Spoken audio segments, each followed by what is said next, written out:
اب کیونکہ انہوں نے آگاہ کر دیا تھا سلطنت عثمانیہ کو کہ اس طرح ہمارے لوگ آئیں گے، تو جب یہ لوگ وہاں جا پہنچتے ہیں تو پھر سے سلیمان پاشا جو کہ وہاں کے گورنر ہوتے ہیں وہ ان کو بہت اچھے طریقے سے ملتے ہیں، اور اس دفعہ بلکہ ہمیں ان کے بادشاہ کے خطوط بھی ملتے ہیں جو کہ اس گورنر کو بتا رہے ہیں کہ تم نے عزت اور احترام کے ساتھ ان کو ملنا ہے، اس طرح جس طرح ہماری سلطنت کو زیب دیتی ہے۔ ساتھ ہی ساتھ ٹیپو سلطان کی بھی جو لوگ ہوتے ہیں، ٹیپو سلطان نے بھی انہیں بتایا ہوتا ہے کہ تم لوگوں نے بھی انتہائی ادب اور احترام سے ملنا ہے، اگر وہ کوئی چیز دیتے ہیں آپ کو تحفتاً تو آپ نے بدتمیزی نہیں کرنی، انکار نہیں کرنا، آپ نے بھی اپنی تہذیب اور اپنا سلیقہ دکھانا ہے۔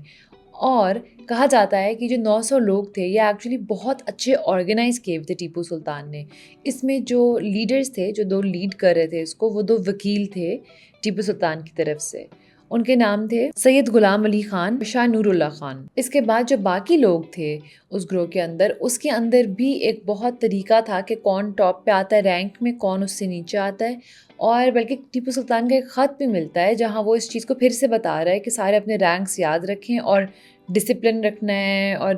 طریقہ سلیقہ جاری رکھنا ہے۔ اور اس چیز کے لیے ایکچولی ٹیپو سلطان کافی مشہور تھا کہ اس نے میسور کی آرمی یورپین سٹائل میں ڈرلز اور ان چیزوں کے ساتھ تیار کی ہوئی تھی۔ یہ تو کچھ آٹومن خطوط بھی ملتے ہیں جہاں پہ جو اگلا بادشاہ ہوتا ہے سلیم، وہ کافی متاثر ہوتا ہے اس چیز سے۔ جو باقی لوگ ہوتے ہیں اس گروہ کے اندر، اس میں ہر قسم کے لوگ ہوتے ہیں، اس کے اندر آرمی آفیشلز ہوتے ہیں، اس کے اندر جھاڑو مارنے والے ہوتے ہیں، گولہ انداز ہوتے ہیں، منشی ہوتے ہیں، مشلچی ہوتے ہیں، اور ساتھ ہی ساتھ اس کے اندر وہ جن کو ٹیپو سلطان لکھتے ہیں 2 باشی، وہ ٹرانسلیٹرز ہوتے ہیں۔ اب یہ سارے لوگ عراق میں تقریباً 1 سال کے لیے رہتے ہیں۔ اب اس سال کے دوران شروع میں پہنچتے ہی اصل میں ایک مسئلہ ہو جاتا ہے۔ جیسے ہی ان کی شپس عراق پہنچتی ہیں، ایک شپ کے ساتھ کوئی حادثہ پیش آ جاتا ہے رستے میں اور وہ تباہ و برباد ہو جاتی ہے، اس میں سارے لوگ مر جاتے ہیں۔ بلکہ کہا جاتا ہے کہ اس بحری جہاز کے اندر سب سے زیادہ قیمتی تحفے اور تحائف تھے جو کہ انہوں نے دینے تھے آگے بادشاہ کو، تو وہ بھی سمندر کی نظر ہو جاتے ہیں۔ تو شروع میں جو ان کے لوگ اتنے کم ہوتے ہیں، ایک وجہ یہ بھی تھی کہ کافی لوگ مارے جاتے ہیں اس حادثے میں۔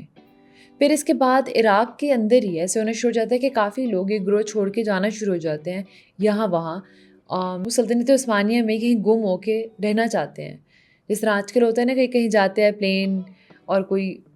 ایئر ہوسٹس اتر جاتی ہے، کچھ ہوتا ہے، اس طرح ٹائپ لوگ کر رہے تھے وہاں پہ، کیونکہ اس وقت انڈیا کے حالات بدل رہے تھے اور وہاں پہ جنگیں، اور سمجھ نہیں آ رہی تھی کہ آخر جا کے کس کروٹ بیٹھے گی ساری بات۔ تو ظاہری بات ہے لوگ اپنا فائدہ دیکھتے ہوئے اس گروہ کو چھوڑ کے وہاں پہ گم ہو کے رہنا شروع ہو گئے تھے۔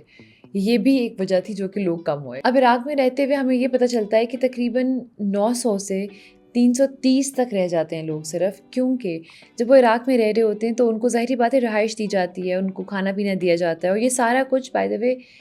سلطنت عثمانیہ اس کا خرچہ اٹھا رہی ہوتی ہے۔ اور بہت سارے خطوط ہیں جہاں پہ وہ لوگ اس طرح کے لفظ استعمال کر رہے ہوتے ہیں، جیسے کہ ان کے مطلب تھوڑے تھوڑے تو ہمیں ایسے بھی سمجھ آ رہے ہوں گے: مہمان نوازی، مہمان درلک، مہمانداری، یعنی کہ وہ چاہتے تھے کہ بہت طریقے سلیقے سے ان کے مہمانوں کو رکھا جائے۔ تو اب اس طریقے سلیقے کا ایک حصہ یہ تھا کہ وہ ان لوگوں کو شہر کی اور ارد گرد کے علاقوں کی سیر بھی کراتے تھے، اور ساتھ ہی ساتھ جو وہاں پہ قبریں تھیں اور جو مختلف مقام تھے ان کی زیارتیں بھی کراتے تھے۔ تو ایک ان کا ڈاکیومنٹ ہے جہاں پہ وہ بتاتے ہیں کہ صرف 330 لوگ ہی ہیں تو ان کو زیارتیں کرانی ہیں، نجف کی اور کربلا کی۔ جو میں آپ کو شروع میں بتا رہی تھی نا، ایک سورس ہے جہاں پہ ایک بندہ خود ان لوگوں میں سے لکھ رہا ہوتا ہے اپنی ڈائری ٹائپ، تو وہ اپنے ڈائری میں لکھتا ہے کہ بہت سارے لوگوں کی خواہش ہوتی ہے یہ زیارتیں کرنا، اور وہ بڑے خوش ہوتے ہیں جب انہیں پتہ چلتا ہے کہ انہیں واقعی میں لے کے جا رہے ہیں وہاں پہ۔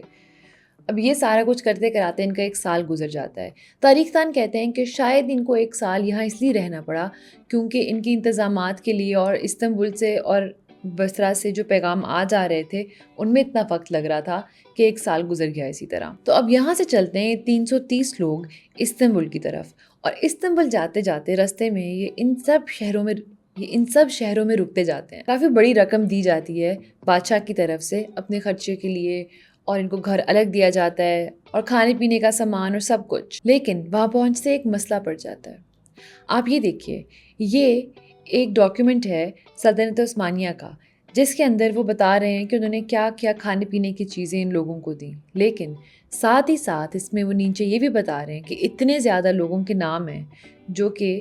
اس انڈین گروہ میں سے مر چکے ہیں استنبول آنے کے بعد۔ اور صرف یہی نہیں تھے، یہ تو ایک ڈاکیومنٹ ہے، اس کے علاوہ بھی کافی لوگ مرے۔ اور تاریخ دان کہتے ہیں کہ اس کی ایک وجہ یہ تھی کہ استنبول میں اس ٹائم پہ ایک وبا پھیل گئی اور کافی زیادہ یہ انڈینز اس وبا کی نظر ہو کے اپنی جان کھو بیٹھے۔ ایک اور وجہ جو کہ اس وقت کے لوگ بھی مان رہے تھے کہ شاید یہ ایک وجہ جس کی وجہ سے یہ لوگ اتنا بیمار ہو رہے ہیں، وہ تھی وہاں کا موسم۔ اور وہ خود کہتے ہیں اپنے ایک آدھے خط میں، انڈیا فالز امنگ دا ٹراپیکل کنٹریز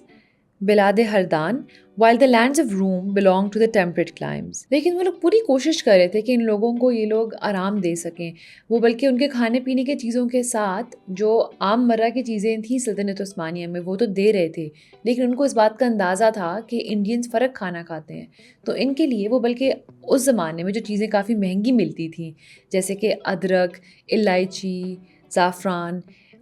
لونگ، اس طرح کی چیزوں کا بھی انتخاب کرتے تھے اور ان کو الگ سے دیتے تھے تاکہ وہ اپنے گھر کو اتنا مس نہ کریں اور اپنے پسند کا کھانا پینا کھا سکیں۔ ساتھ ہی ساتھ کچھ ایسے کاغذات ملتے ہیں جہاں وہ لوگ یہ سوچ رہے ہوتے ہیں کہ ان لوگوں کو نا ہم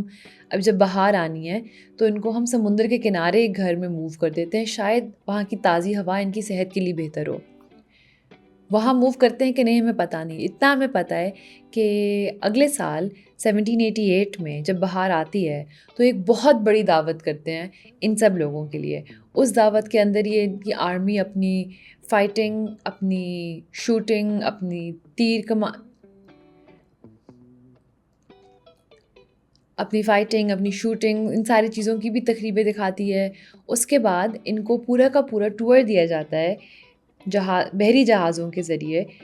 بوسفورس کا، اور استنبول دکھایا جاتا ہے سمندر سے، اور ان کو چھوٹے چھوٹے میپس دیے جاتے ہیں شہر دکھانے کے لیے۔ اس سب کے بعد جب وہ سارا شہر دیکھ لیتے ہیں اور سارا فل انجوائے کرتے ہیں،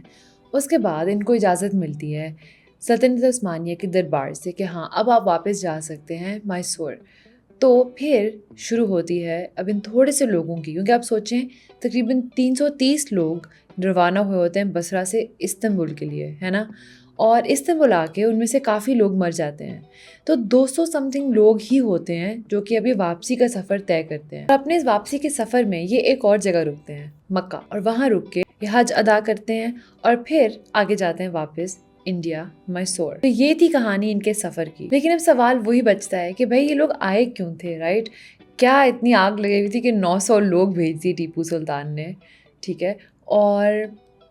میں آپ کو بتانا چاہتی ہوں کہ بہت کچھ ہو رہا تھا اس وقت انڈیا میں اور پولیٹیکلی، جس کی وجہ سے سب کچھ ہوا، اور اس کے بارے میں آپ کو بتاؤں گی اگلے ہفتے۔ اور اگر آپ میری مدد کر سکتے ہیں تو آپ پیٹرین پہ جا کے ڈسکرپشن باکس میں دیے گئے لنک پہ جا کے میری مدد کر سکتے ہیں۔ شکریہ۔